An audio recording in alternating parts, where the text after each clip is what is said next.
hope you're well. I thought I'd do a bit of a different video today because I had an opportunity with my work, my full-time job. They offer us kind of charity days and we're allowed to kind of do whatever we want. It doesn't have to be a charity that our company kind of supports. It's something that's local to you, not local to you, sorry. Something that is kind of you're passionate about, something that you want to do. And I decided to go volunteer at my local Oxfam shop. I'm a regular shopper there. I'm in there probably every week, at least once, or minimum twice a week.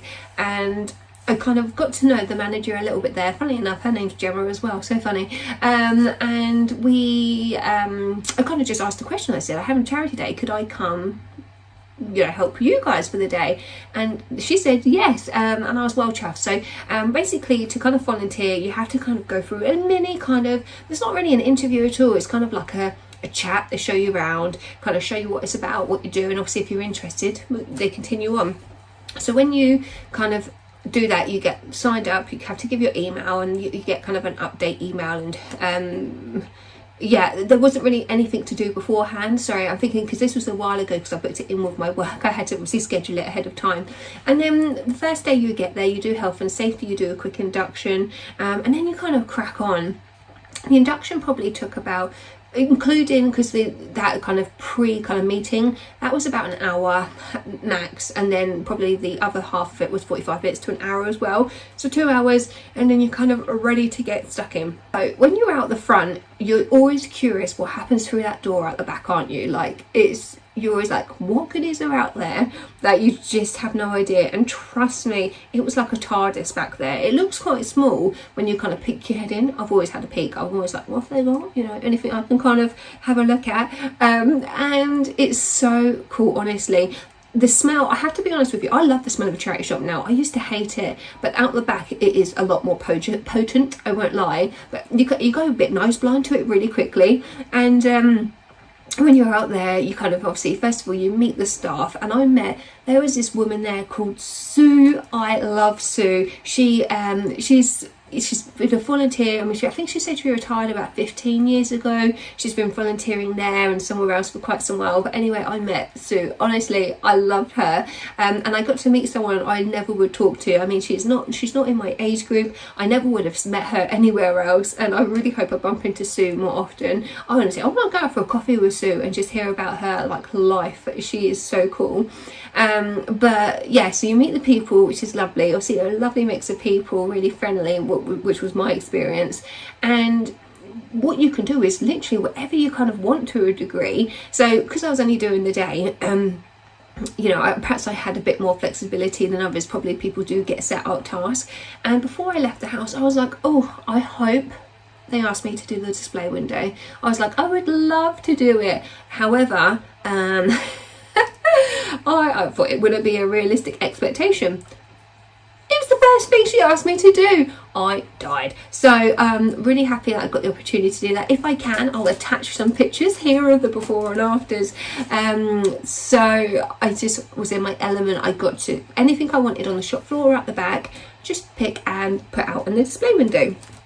And honestly, I can't explain. You probably tell by my smile, I just really enjoyed it. It really allowed me to have a bit of creativity, which I don't get in my day-to-day job. I'm an office board. I have kind of, there's no creative, it's an office admin type role, dealing with people all the time. And this role allowed me to just let my creative juices flow. I put out these autumnal outfits. As soon as I put one out, kid you not in 5 minutes, a woman bought the jumper, and I've seen that jumper multiple times in that shop, probably over the last 2-3 weeks, and she bought it straight away. I was like, yay, I'm glad it's sold, because obviously it's sale for the shop at the same time. I've got to find something else now. And then I had a similar thing with the other kind of mannequin I put out, so that was really good fun. I enjoyed that. The only thing is, I always found that their windows were always quite female orientated, so I made the middle section kind of a bit more masculine, obviously, so there was a bit more kind of inclusion and diversity there, so everyone felt a bit included. That was my only kind of thing I really wanted to kind of change up on that window. But yeah, I made it really autumnal, honestly. And I showed my husband, and he was like, that window is just you, that's just your style. And I was like, that's the biggest compliment you could ever give me. I was so happy. Then after that, we what did I do after? What did I I do after that? I did so much. Then I went on to the teddy bears, which I said to her was dangerous because I love teddy bears. Did you know, hang on, I'll show you. Did you know charity shops, well, I presume it's all charity shops, you see this CE here?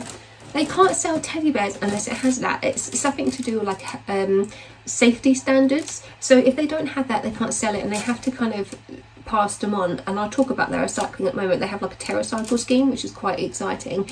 Definitely, it's, the whole world needs to pick that up. But anyway, that's a conversation for another day. So I go through the teddy bears, had to price them up, little ones, big ones, massive ones. And again, I put some out. I put out maximum price I do for teddy bears $4.99, and I put one out. It was Sven from what's it called, Frozen, and he sold literally again within like 10 minutes of me putting them out. So the amount of stock that they churn is mind-blowing. Then I went on to homeware, and they asked me to kind of sort out the shelves, and I kind of made it just a bit more kind of like this, like wooden rustic section. Then I had like the bric-a-brac, and then it was all kind of like homeware, kind of plates, teas and everything. So you were allowed to really again have some creative freedom there. And then I faced up the shops. I've done a couple of videos that I'm going to send them some reels for, so help them with their social media. There is just so much you can get involved in. Out the back, I mean, it is really, I swear to you, it is like a TARDIS. There's so much stock there, so there is so much you can do. I mean, I was even taking books out. I was, what else was I doing? Honestly, there's a steamer out there, you have to be trained on that. I didn't do that, and actually it looked a bit scary, it was big. So talking about like the TerraCycle scheme, so some of the stuff they get donated is a bit, why on earth didn't you just chuck that in the bin? However, out back in Oxfam they did have like a TerraCycle scheme. So TerraCycle is basically where they recycle absolutely everything. I have done some research on this before, and it's like even down to the chewing gum that you have, like they recycle the chewing gum. It's, yeah, dirty nappies, that type of thing. I think that's only Holland at the moment, the dirty nappies thing, but literally everything they recycle.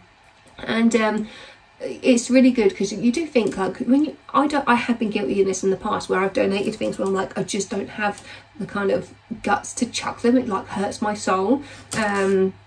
And in a way it's nice that it goes there, but I think at the same time I think we should be looking into our own ways before kind of relying on them, because obviously it is a cost to them, I guess, isn't it? So yeah, it's really interesting, but it's really good that they do that TerraCycle scheme for sure. And trying to just think of other things. I think the other benefit as well, you know, I'm a work from home person, and I go into the office, you know, once a week, and that is my choice because I'm very much kind of a loner. Like, don't get me wrong, I do like socialising. However, when you're working, I like to be in the zone. But it was actually nice because it was such a job where you could kind of talk and work. It was really nice actually. So yeah, I definitely will be going back to volunteer. I haven't committed to hours because I work 5 days a week full time.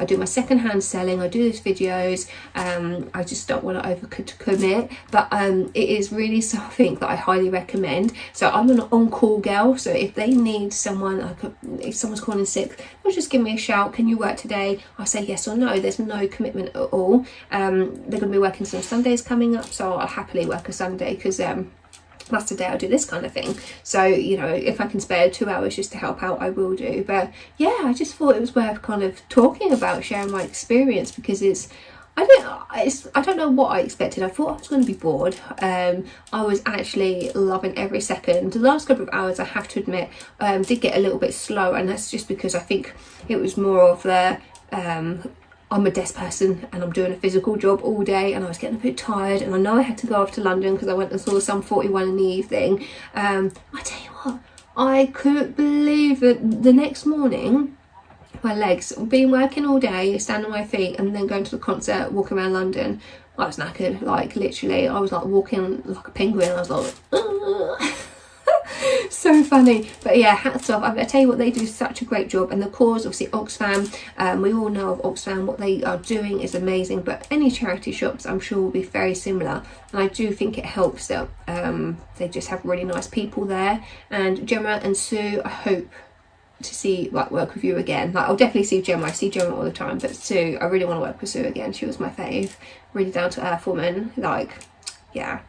See, someone I never thought I'd meet. So yeah, there we go. That's my experience of volunteering at a charity shop. I think one, it's great that my workplace offers that, and two, I think it's great, you know, being able to just be able to do it when you can. So no commitment at all, give it a go. If you've done it before, let me know your thoughts as well. And they know I'm a second-hand seller. Gemma knew that before, and that doesn't bother them. I'm not going to be volunteering there to take advantage of that. You have to price things up. You have to put it on the shop floor. You can't just buy them. I did actually. I just showed this on my most recent haul. I brought this guy. I priced him up $2.99, put him on the shop floor, and I really wanted him like straight away. He's just so cute. I'm keeping him for my desk in my reselling office, and yeah, you had to put it out, and the woman picked it up, and I was just like, oh, I was like, no. Well, that was my experience. I hope, you know, it just gave you some idea of what to expect if you're looking to volunteer. But yeah, so I'll be back to my kind of usual kind of routine with my videos. But if you'd like to give it a thumbs up, subscribe. My Instagram's also Gemthevegan, and I hope to see you again soon. Bye.